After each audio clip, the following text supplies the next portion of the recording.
Elsie. It's bath time now. Time to have a bath.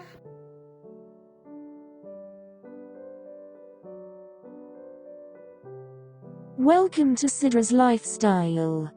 In this video I will show you how to give a cat a bath.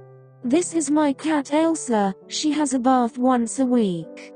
She enjoys having baths. She has been having baths since she was 6 weeks of age. I am using Pets at Home deodorising shampoo for cats.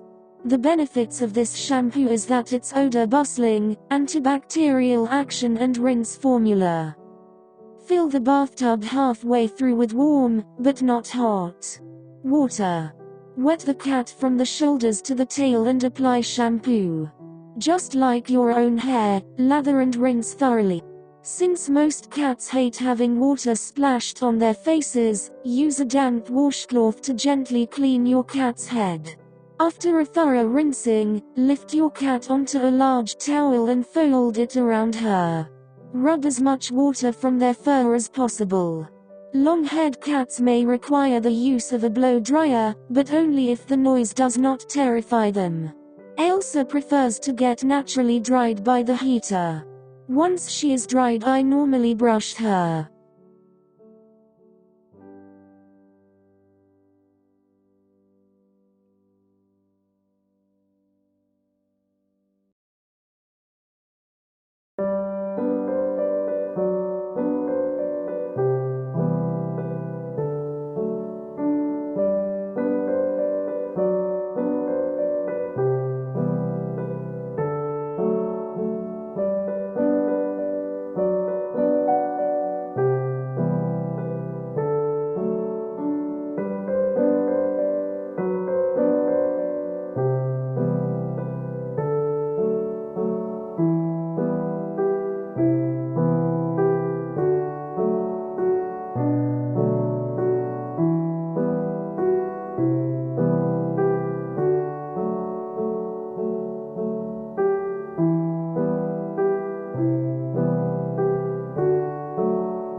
Now she's going to be cuddled up for 5 minutes.